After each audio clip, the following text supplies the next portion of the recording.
বুঝতেই পারছো দেখে। জয়দেবের মন্দির, এটা হচ্ছে রাধা বিনোদের মন্দির। তবে পুরুলিয়া যাওয়ার এক সপ্তাহ আগেই এখানে গিয়েছিলাম। আসলে এখানে যাওয়ার প্ল্যান জানুয়ারিতেই ছিল, মানে পৌষ সংক্রান্তির সময়, কিন্তু হয়নি।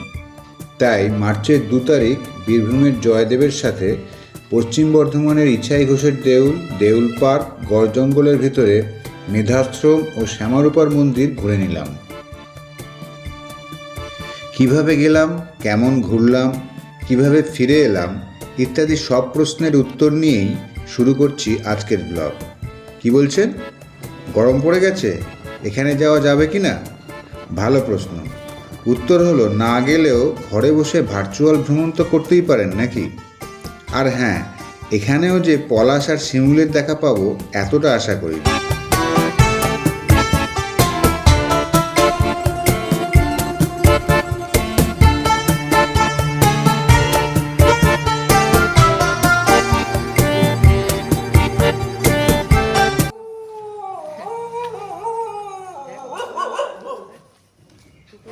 তখনও 5টা বাজেনি, আলোও ফোটেনি।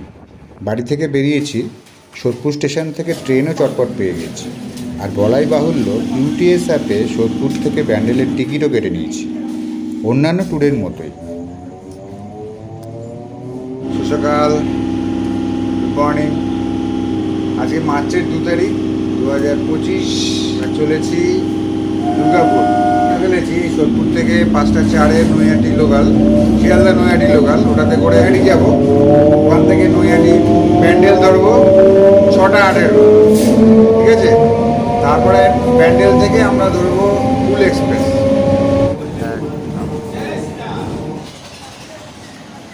এটাতে তো 1 নম্বরে দিয়ে দিল নৈহাটি লোকাল। এখান থেকে আমাদের আবার 2 নম্বরে যেতে হবে, কারণ ব্যান্ডেল দেবে হচ্ছে 2 নম্বরে।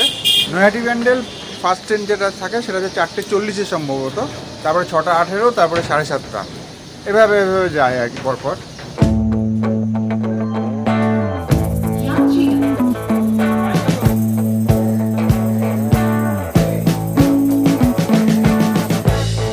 We've been living in sin so long, all the feels are gone. Fella stopped me on the street last night, said everything's alright. Roller coaster, make it through the... ব্যান্ডেলের সাথে নামলাম 22321 কুল এক্সপ্রেস, হাওড়া থেকে যেটা সিউড়ি যায় সেটাতে আমরা যাব। সেটা 6:45 বাজে, ওটা টাইম তো 7:29। 1 মিনিট দাঁড়ায়। এইটা চলছে না, এটা চলেও না, এটা নষ্টই হয়ে গেছে। অম্বিকা কালনার যাওয়ার দিনে দেখলাম যেটা বন্ধ, আজকেও বন্ধ। আর একটা ব্যাপার, এত গুরুত্বপূর্ণ একটা জংশনে টয়লেটের ব্যবস্থা বেশ খারাপ। একটা টয়লেট তো বন্ধই ছিল। 1 নম্বর প্ল্যাটফর্মে গণদেবতা এক্সপ্রেস 6টা 42-এ ঢুকে 44-এ ছাড়ে, তবে আজকে 10-12 মিনিট লেট। এই যে 4-এ ব্ল্যাক ডায়মন্ড ছিল, 7টা 1-এ ঢুকলো। আমাদের এখনও আধ ঘন্টা ওয়েট করতে হবে। হাই, আমি তির্যক, আর আমার সঙ্গে এই যে মিঠু। আমাদের টিম 3 2জন আছি আজকে।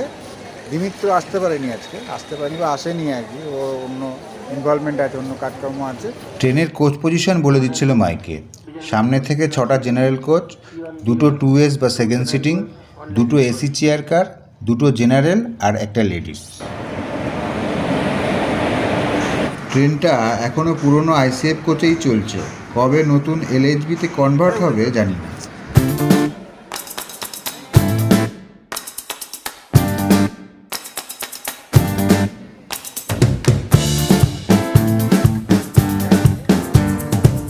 সাত আট মিনিট মতো লেট। 7:40 বাজে ছেড়ে দিল, 39-এ ছেড়ে দিল। 1 মিনিট দাঁড়িয়েছে এখানে। D2 কোচের 95-96 এই 2টো সিট। এই 2টো সিট আমাদের। বেশি ব্লক টক করবো না, এখন একটু বিশ্রাম নিয়ে নিতে হবে, কারণ সারাদিনের এনার্জি স্টোরেজটা তো করতে হবে, মোটামুটি টানতে হবে সন্ধ্যে রাত্রে পর্যন্ত, কারণ বাড়ি ফিরতে রাত হবে মোটামুটি। ফেরার ট্রেনটা তো রিজার্ভেশন পাইনি, ব্ল্যাক ডায়মন্ডটা পাইনি, ওটাতে জেনারেলে চলে আসবে ভাবছি। আশা করি খুব একটা প্রবলেম হবে না। এরপরে সম্ভবত বর্ধমান, তারপরে মানকড়, তারপরে পানাগড়, তারপরে দুর্গাপুর, ঠিক আছে।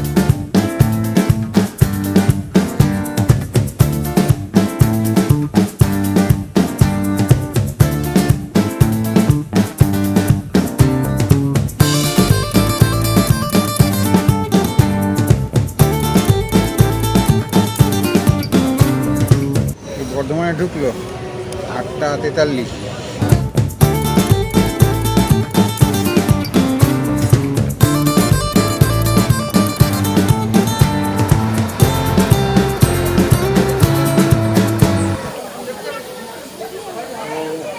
নেমে গেলাম দুর্গাপুর 9:37। তো এটা তো 3 নম্বর প্ল্যাটফর্ম। ব্রেকফাস্টটা আগে করে নেওয়ার চেষ্টা করবো। এখানে চোখ মুখ ধুয়ে দেবেন না?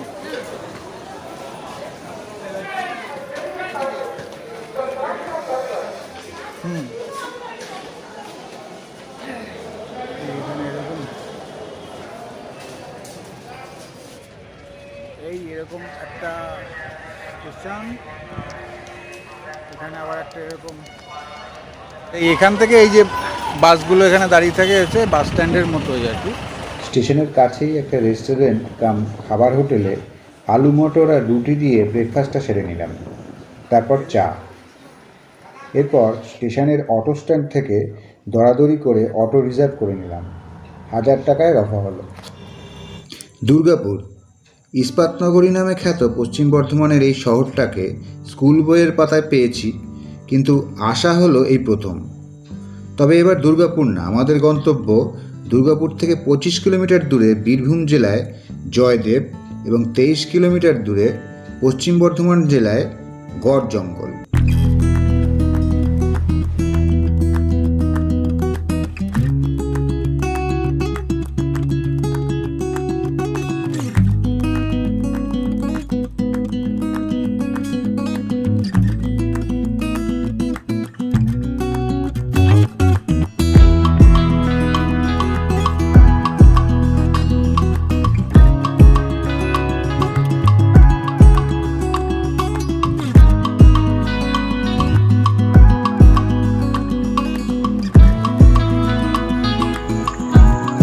কাঁকসা বা গড় জঙ্গলের পাশ দিয়েই আমরা পৌঁছে গেলাম অজয় নদীর কাছে। অজয় নদী পশ্চিম বর্ধমান আর বীরভূমের সীমানা। নদীর ওপর অস্থায়ী রাস্তা পেরোলেই বীরভূমের জয়দেব। রাস্তার পশ্চিম দিকে নতুন ব্রিজ তৈরি হয়ে গেছে, শুধু উদ্বোধন হওয়া বাকি।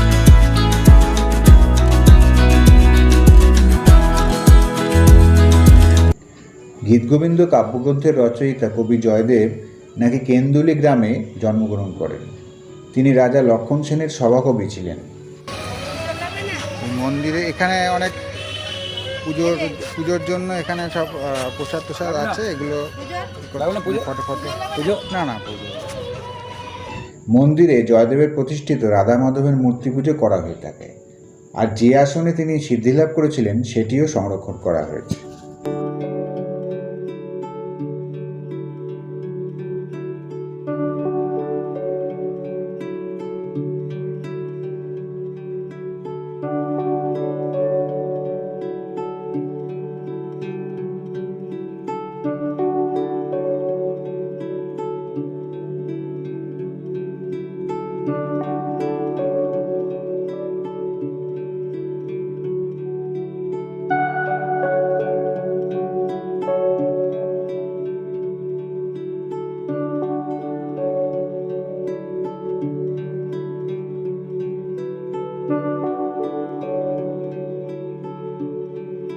তো এই মন্দিরটা কিন্তু বীরভূমে পড়ছে, আমরা কিন্তু পশ্চিম বর্ধমানে ছিলাম দুর্গাপুরে। দুর্গাপুর থেকে এখানে চলে এলাম, আর বীরভূমে ইলামবাজার থানা এলাকার মধ্যে এই মন্দিরটা পড়ছে আর কি। গাড়ির প্রচণ্ড আওয়াজ আসছে না, এখান দিয়ে খুব আওয়াজ হচ্ছে। তো মন্দিরের ভেতরটা যাই চলো। ও মন্দির এখন তালা দেওয়া রয়েছে সম্ভবত। এই জয়দেব, ওই পাশে একটা সিংহাসনে একটা মূর্তি রয়েছে দেখতে পাচ্ছি, রাধা বিনোদ সম্ভবত। আর এখানে শোয়ার জায়গা ঠাকুরের, এই যে কবি জয়দেবের মূর্তি পুজো করতেন নাকি রাধা বিনোদ। আর এই যে তার স্ত্রী পদ্মাবতী। ষড় গড়ল খণ্ডনং মম শিরসি মণ্ডনং দেহি পদ পল্লব মুদারম। মুঘল যুগে জয়দেব সেন পাহাড়ি পরগনার অন্তর্গত ছিল। ঔরঙ্গজেবের একটা ফরমান জারি হয় সপ্তদশ শতাব্দীতে বা 1700 শতকের ফরমান জারি হয়। বর্ধমানের রাজা কৃষ্ণরাম রায়ের অধীনে আসে, সেই সময় আসে এখানে।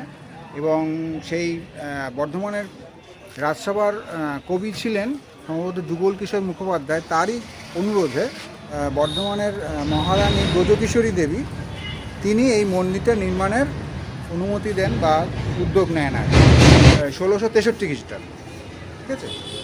এবং প্রত্যেক বছর তো আমরা তো এটার নতুন কথা কিছু নেই, প্রত্যেক বছর মকর সংক্রান্তিতে বা পৌষ মাসের শেষ তারিখে এখানে মেলা হয় এবং 2-3 দিন ধরে মেলা হয়, মানে 2রা মাঘ পর্যন্ত মেলাটা হয়, মানে জানুয়ারির মাঝামাঝি সময় এটা হয়। আমারও এবার আসার প্ল্যান ছিল, কিন্তু প্ল্যানটা সাকসেসফুল হয়নি, আমি আসতে পারিনি, কিন্তু নেক্সট ইয়ার অবশ্যই আসবো এই কেঁদুলি মেলাতে বা জয়দেবের মেলাতে অবশ্যই আসবো। আবার বীরভূম থেকে পশ্চিম বর্ধমানে ঢুকে পড়লাম, মানে অজয় নদী পার হয়ে চলে এলাম এপারে। ওপারেও বাস স্ট্যান্ড আছে, মানে এখানে বাস আছে দুর্গাপুর যাওয়ার জন্য এপারে, মানে পশ্চিম বর্ধমানের দিকে, আর কেঁদুলি বা জয়দেবের ওপাশ থেকে বাস আছে হচ্ছে বোলপুর যাওয়ার জন্য। সেটা টেম্পোলা বিছাই ঘোষ গৌরাঙ্গপুর।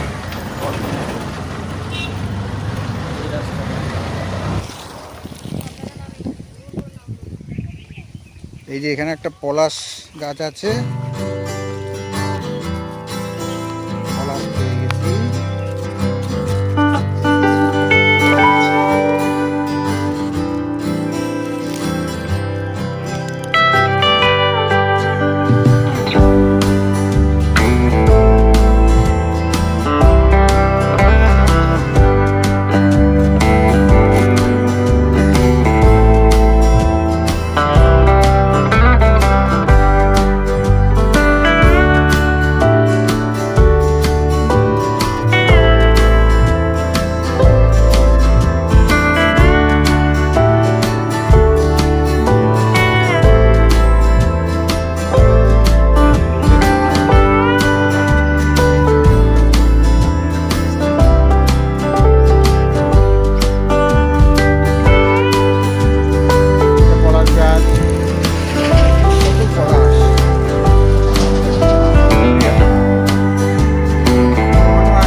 এই যে দেউল পার্ক, গৌরাঙ্গপুর, বনকাটি, কাকসা, পশ্চিম বর্ধমান এখানে।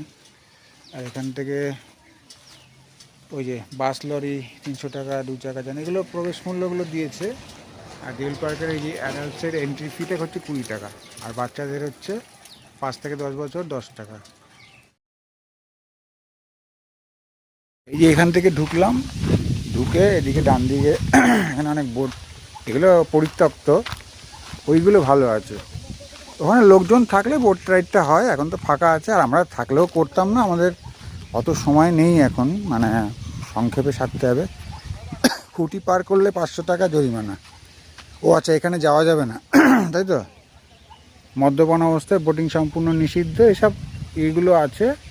লেক মতো রয়েছে, পাশে কলা গাছ, নারকেল গাছ, এখানে কিছু গাঁদা ফুলের চাষ হয়েছে দেখতে পাচ্ছি। শীতকালে এলে এই ফুলগুলো আরও ভালো পাওয়া যেত, এখন তো শুকিয়ে যাচ্ছে আস্তে আস্তে। তো অনেকগুলো রাজহাঁস চড়ে বেড়াচ্ছে, এইটা বেশ ভালো লাগছে দেখতে।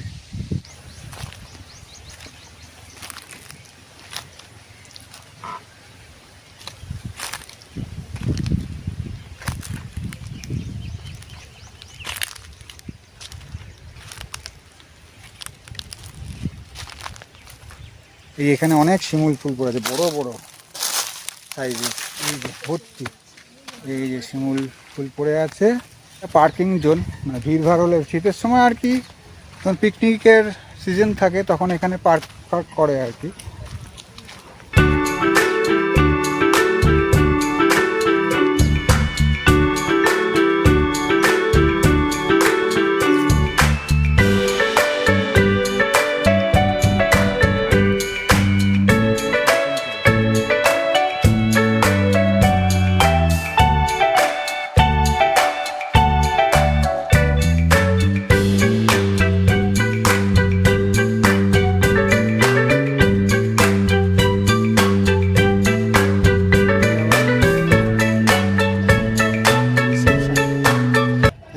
বাঁহাতে নিলাম, এই যে কার্ড আছে, যোগাযোগ, এই কন্ট্যাক্ট নাম্বার এখানে, তাই তো? মানে কেউ যদি এসে থাকতে চায় তাহলে এখানে ফোন করে নিলেই হয়ে যাবে। তাও মোটামুটি জিজ্ঞেস করে নি এখানে আপনাদের ট্যারিফ কীরকম কী আছে, মানে আমাদের নন এসি রুম 800 টাকা, এসি আছে 1200 টাকা, 2000 টাকা এসি কটেজ। আচ্ছা, মানে সব ডবল বেডেড, সব ডবল বেডেড, তাই তো? যেটা 15 বেড আছে, 5 বেড আছে। আচ্ছা আচ্ছা, সেগুলো কীরকম? 15 বেড হচ্ছে 2000 টাকা, 5 বেড হচ্ছে 6000 টাকা। মানে ডরমিটারির মতো যেগুলো হয় আর কি। আচ্ছা আচ্ছা, এখানে কি কেউ সিঙ্গেল থাকতে পারে এসে? সেটা কে আসছেন তার আই কার্ড দেখার পর আমরা মানে সিঙ্গেল অ্যালাউ করবেন তো? করেন তো? আনম্যারিড কাপল আসে অ্যালাউ করেন? না। ওরা করবেন না। আচ্ছা আচ্ছা, এমনি পেট নিয়ে কেউ আসতে পারে? কোনো না, কুকুর? pet allowed না। পেট অ্যালাউড না, তাই তো? আচ্ছা আচ্ছা, এখান দিয়ে সোজা রাস্তাটা চলে গেছে। আর এখানেও তো সব রাইড ফাইড রয়েছে। এখন কিছু দেখতে পাচ্ছি না, মানে যখন জমজমাট থাকবে তখন এলে দেখানো যেত আর কি, ভালো মতো আর কি। এখানে কিছু পাম গাছের সারি আছে আর এই আছে, আর ওদিকে একটা বড় গেট আছে দেখতে পাচ্ছি। আর তো কিছু দেখতে পাচ্ছি না। এখানে রাইড আছে অনেক, এদিকে এদিকে পার্কে এখানে রাইড করা যায় এই আর কি। এখানেও থাকার বন্দোবস্ত মনে হয় আছে এসব জায়গায়। থাক, আর দিতে যাবো না। জয়দেব থেকে প্রায় 6 কিলোমিটার দূরে ইছাই ঘোষের দেউল আমাদের পরের গন্তব্য।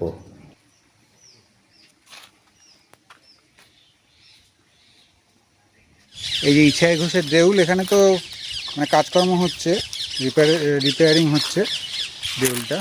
মানে এটা কবে প্রতিষ্ঠা হয়েছিল সেটা নিয়ে পণ্ডিতরা বা ঐতিহাসিকরা সহমত নন। কেউ বলেন 7ম শতকের থেকে 1100 শতকের মধ্যে এটা তৈরি, আবার কেউ কেউ বলেন এটা 1600 শতক কি 1800 শতকে তৈরি আর কি। এটা তো বিতর্ক থাকে, ইতিহাসে নানা রকম বিতর্ক।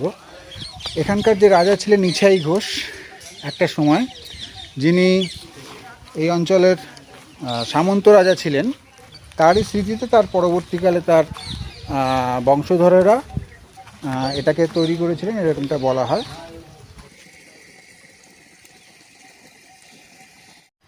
ইছাই ঘোষের দেউল গৌরাঙ্গপুর, ইটের তৈরি, পোড়ামাটি এবং ইটের তৈরি। এই মন্দিরটা হচ্ছে এই দিকটা, মানে পূবমুখী, সপ্তরথ ভূমি নকশার উপর লম্বভাবে স্থাপিত। ডিটেলটা দেওয়া আছে, এখানে দেখে নিতে পারো। এখানে কাজকর্ম হচ্ছে, ওই জন্য আমি ভালোভাবে দেখাতে পারছি না। এটা পাশগুলো রয়েছে তো, এর মধ্যেই দেখাতে হচ্ছে। এই যে অনেক অনেক কাজ রয়েছে মাঝখানে মাঝখানে, অনেক মাঝখানটায় অনেকটা সুন্দর কাজ রয়েছে। নিচের অংশটা প্লেন একদম, ইটের মন্দির যেরকম হয়, হ্যাঁ। কিন্তু উপরের অংশে কিছু টেরাকোটার কাজ আছে আর কি। উপরের অংশটা বেশ অন্যরকম, মস্ত ইয়ে রয়েছে, শিবলিঙ্গ রয়েছে। এই যে ওং লেখা শিবলিঙ্গ, অনেক বেশ বড়, মুখটা চওড়া আর কি।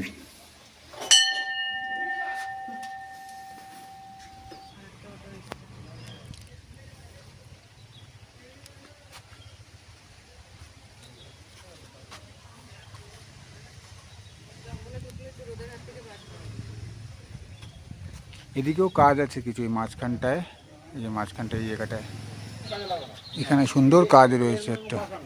উড়িষ্যার স্থাপত্য রীতি আর কি, উড়িষ্যার রেক দেউলের যে স্থাপত্য রীতি, সেই স্থাপত্য রীতিতে এটা তৈরি আর কি।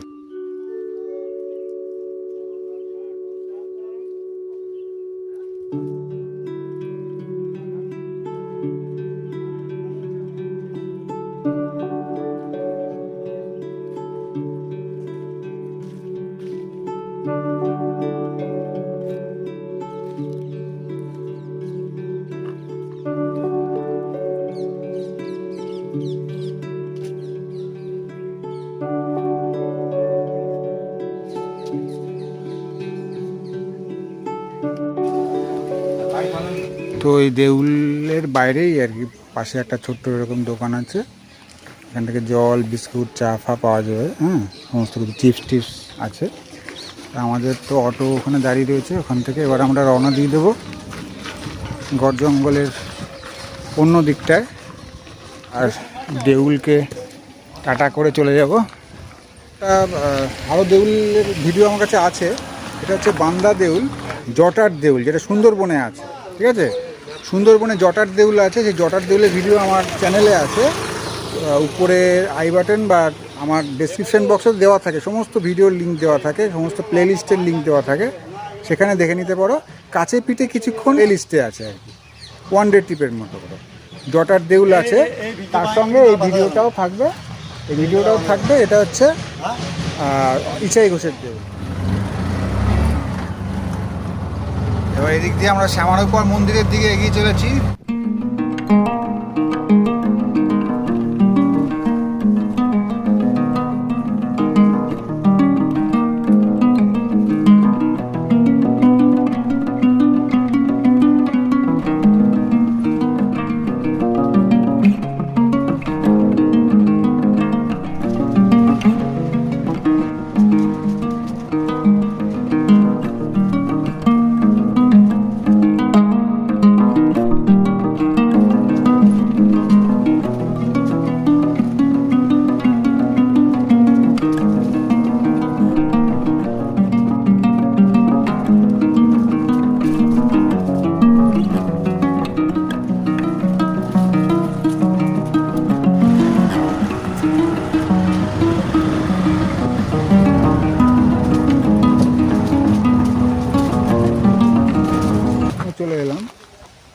আশ্রম বা মেধাশাশ্রম। 1:30 বাজে প্রায়, আমরা এই মেধাশাশ্রমে চলে এলাম। যে আদি গড়চণ্ডী শ্রীশক্তি মহামায়ার ধাম, শ্রী দুর্গার সাদর আমন্ত্রণ। সর্বপ্রথম দুর্গাপূজার স্থান, রাজা সুরত সমাধিবস্য পূজিত মহন্ত শ্রী যোগী বাবা। এখানে ঢুকবো। এখানে হচ্ছে যজ্ঞস্থান, যজ্ঞ মণ্ডপ বলা যেতে পারে। যজ্ঞ পোড়া গন্ধ আসছে, কিন্তু কাঠের পোড়া গন্ধ, এটা জ্বলছে। হ্যাঁ, এই যজ্ঞের আগুন নাকি নেবে না কখনো, সবসময় জ্বলতে থাকে। আর ধোঁয়া বেরোচ্ছে, আমি দেখতে পাচ্ছি, কিন্তু মনে হয় ইয়েতে ক্যামেরাতে আসবে না। কথিত আছে তখনকার বীরভূমের অন্তর্গত বোলপুরে রাজা সুরথের রাজ্য ছিল। রাজধানী ছিল সুপুর। বাইরের শত্রুর আক্রমণে রাজ্য হারিয়ে রাজা সুরথ তার সঙ্গী সমাধিবৈশ্যকে নিয়ে মেধামুনির আশ্রমে আশ্রয় নেন। মেধামুনির নির্দেশে আজকের এই জায়গাতেই 7ম শতকে রাজা সুরথ ও তার সঙ্গী সমাধিবৈশ্য বসন্তকালে প্রথম দুর্গাপুজো শুরু করেন। দুর্গাপুজোর সময় এখনও এখানে দুর্গাপুজো হয়, তখন অনেকে এখানে আসেন।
তো এখানে তো বজরংবলীর একটা মন্দির আছে, এই যে বজরংবলী দেখিয়ে দিচ্ছি।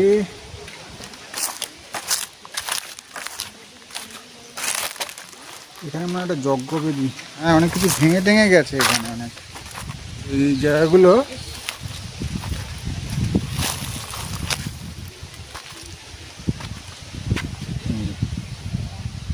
কত সুন্দর টেরাকোটার কারুকার্য, কিন্তু এগুলোকে সংরক্ষণ করা দরকার ছিল, তাই না? খুব সুন্দর জিনিস, দেখো কত মূর্তি, এই যে দেবী মূর্তি, এর তো মানে সিংহবাহিনী মূর্তি।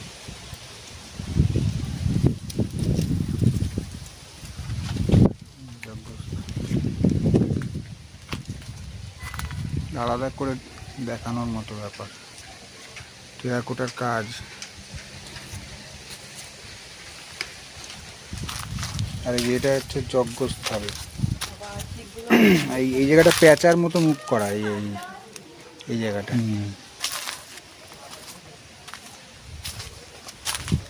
খুব সুন্দর ছিল, এটাকে সংরক্ষণ করতে পারলে সবচেয়ে ভালো হতো। এই আর একটা মন্দির, শ্রী শ্রী মহালক্ষ্মী মন্দির। যে 3টি মন্দির রাজা সুরত তৈরি করেছিলেন, যে মেধাশাশ্রমে রাজা সুরত প্রতিষ্ঠিত মহালক্ষ্মী মন্দির, নাগা বাবা যোগীরাজ ব্রহ্মানন্দ গিরি মহারাজ দ্বারা 1001 সালে, ইংরেজির 1001 সালে পুনরুদ্ধার শ্রী মহালক্ষ্মী মন্দির, অষ্টদশভুজা মহিষাসুর মর্দিনী দেবী দুর্গা গড়চণ্ডীতা।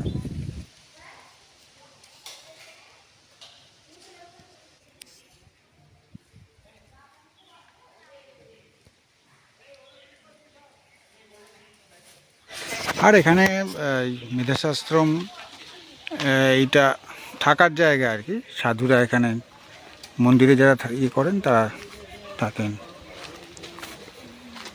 এই যে এখানে রয়েছেন সাধু, আমরা এখানে আর ঢুকছি না। ক্লিং নমস্ত, এই যে ভয়ঙ্কর মূর্তি। এখানে মা কালীর 10টা মাথা, 10টা হাত আর 10টা পা, তাই তো? এই ভয়ঙ্কর মূর্তি। এটা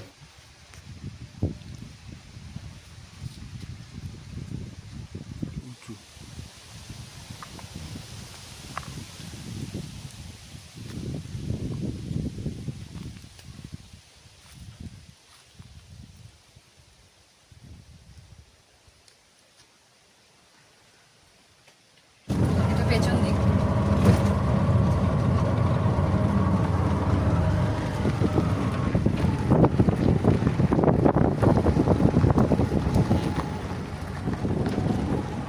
গড়েশ্বর শিব মন্দির ফুলপাড়া,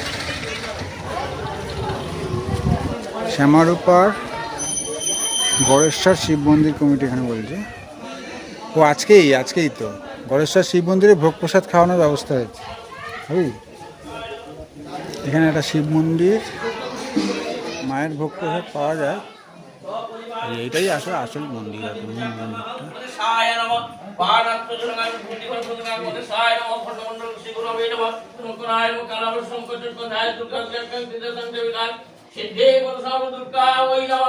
জয়ন্তী মঙ্গলকালী ভদ্রকালী কপালিনী দুর্গা শিব শাশ্বত নমস্তুতে। কন্ট্যাক্ট নাম্বারটা দিয়ে দিচ্ছি। বসে পড়েছি একদম, যেন দেয়নি দেবে। খাবার দাবার রয়েছে এদিকে, আমরা তো এই কজন দেখাচ্ছি, ওইদিকে এইদিকে আরও লোকজন রয়েছে। এইদিকে এখানে কিছু লোকজন বসেছে, ওই পাশে ওই ঘরটাতে বেশিরভাগ লোকজন আছে।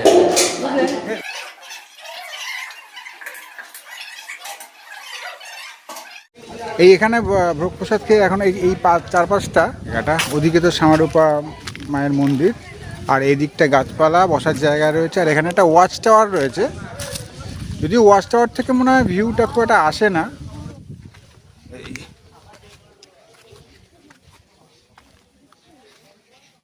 গাছে আটকে যাচ্ছে যে মেন যে ভিউটা, দূরের ভিউটা, চত্বরের এই জায়গাটা দেখা যাচ্ছে। আর এদিকে গাছপালা ঘেরা, আর ওই সাইডটা আসছে কিছুটা, এই যে এই দিকটা কিছুটা আসছে আর কি।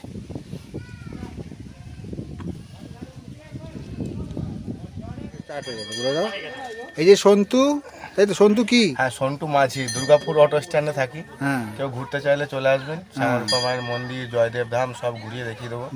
জঙ্গল আছে খুব সুন্দর। হ্যাঁ, আমরা যে কটা জায়গা দেখলাম সব কটাই ঘুরিয়ে দেখিয়ে দেবে। আচ্ছা, ফোন নাম্বারটা বলে দাও। এটা এই 850 930 56 59, এটা ফোন।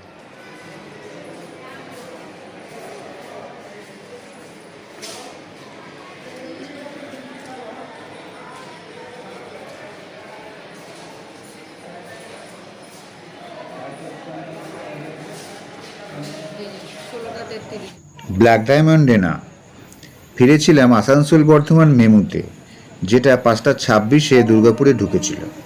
সেটাতে বর্ধমান জংশন, আবার বর্ধমান থেকে ব্যান্ডেল গিয়েছিলাম বর্ধমান হাওড়া লোকালে, ব্যান্ডেল থেকে চীনাপথে সোদপুর। ওকে, এই ভিডিও এই পর্যন্ত। নতুন কোনো জায়গার ভিডিও নিয়ে চটপট ফিরে আসবো কদিনের মধ্যেই, ঠিক আছে? এই ভিডিওটা ভালো লাগলে লাইক, কমেন্ট, শেয়ার ইত্যাদি করে দেবে। আর সাবস্ক্রাইব করা না থাকলে অবশ্যই সাবস্ক্রাইব বাটন প্রেস করে দেবেন, পাশের বেল আইকন ট্যাপ করতে যেন একদম না বলবো। সুস্থ থেকো, থাকবেন নিজের মতো করে, খুব ভালো থেকো, থাকবেন। আজকের মতো টাটা।